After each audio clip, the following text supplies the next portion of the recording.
My vote rocks. My vote rocks. My vote rocks.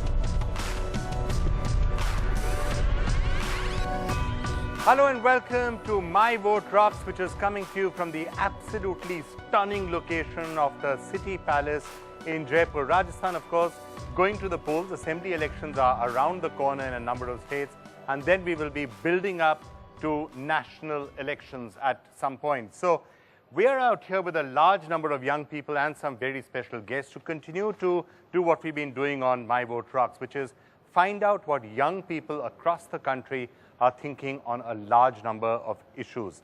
And today we're going to take a look at the states, partly because they are state elections and also because it's good to know whether there's any major differences in views that are coming out. And also, do we know enough about all parts of the country? So thank you all so much for being with us here. It's great to be here, and what I just said was an absolutely fantastic setting. You have your flags in your hand, right? So can I first start off by asking you the leading question? How many of you are intending to vote in the elections that are coming up? Let me come in and just welcome the very special guests we have with us right out here. And for starters, it's great pleasure to have sitting with us here Diya Kumari, who's in a sense our host out here. This is an absolutely fantastic setting and one of the most beautiful places from where we've ever done the show. So it's great. It's great having the show here. Okay, it's wonderful being, and you've just joined politics, right? You just joined the BJP, and Mr. Modi himself welcomed you into the BJP. So early days in politics, but we will ask you how it's going. And sitting with me, sitting this side, is it's great to have with us Rajiv Arora, who's the Vice President of the Congress in Rajasthan. So we'll get the two of you to discuss who is likely to be winning and who's not. Thank you.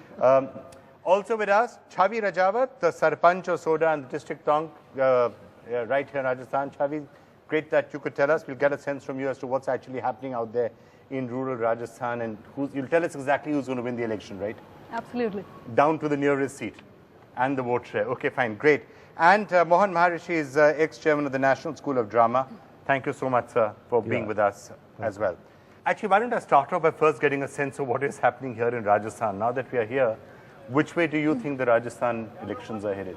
There's a lot of hope in our party, and I'm sure we'll come into power in Rajasthan. Okay, and then presumably at the center as well, yes, you will think the same. Of course. Okay, she thinks the BJP is going to be back in Rajasthan. Do you agree? No, I'm sure the Congress is going to come back. In last 5 years, the total scenario has changed, Now we have a metro.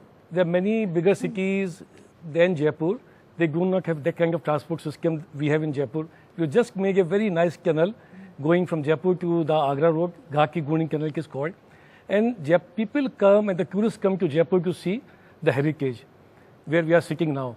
And the total city of Jaipur, that's pink color, that's heritage conservation is done by the government of Rajasthan. So there are flyovers, there are underpasses, there are schemes for the social security. Congress is going to win. Okay, I'm just going to check how many people are convinced by all of that. But Chavi, tell us, the schemes working? Because that's one of the things that's being said here in Rajasthan. And it's one of the interesting things that we're going to find out. Are doing schemes, free medicine that has happened in Rajasthan, some of the other things that they were talking about, is that what's going to count? Is it going to be caste and communal politics that's going to count? Is it going to be Bijli Sadak Pani that's going to count? So what are you hearing out there in rural Rajasthan? See, as of late, I'd say Congress has gotten its act together, and it seems pretty much neck to neck. But if you were to ask me about the rural perspective, there's still a lot that needs to be done. It's a different world altogether. What you hear about in the urban sector and what you hear, and even how the system functions in the rural sector, it is such a stark difference. And in that respect, there's still a lot that needs to be done. However, the reason I said that Congress has gotten its act together because there's a lot of pension schemes that have been, and a lot of funds that have been dispersed individually. But as far as other schemes are concerned, even if we speak of NREGA, even just in my district, it's been over a year that we have had no project that has been sanctioned for the entire district, not just one panchayat. So it totally depends. And okay, but starting to get the act together is what you're saying for the Congress. That's right. So now let me just get you in, Mohanji, on the broader question. All right. On the broader question of who is actually, you think, got the edge right now in places like Rajasthan? I think Congress has a slight edge there. They should come to power with narrow margin. Reduced margin, but they must come to power. I have a feeling going around Rajasthan and meeting people that it may be so. Okay, so you think the Congress has got a side edge. Why don't I put it to a very unscientific snap poll here among this audience? And this is, I have to say, this is as unscientific as it gets because it only represents people out here.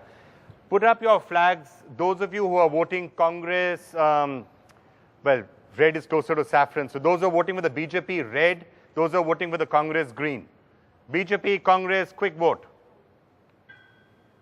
Okay, so here it's very clearly BJP by a large margin in this particular audience. I did say it was unscientific, but still, here at least the BJP is leading. So, do you want to rebut what the others have said about Yes, the schemes? I want to. I'd like to. I beg to differ because I think the schemes have all been floated in the last 6 months. What was happening for the last 4.5 years? Why all of a sudden?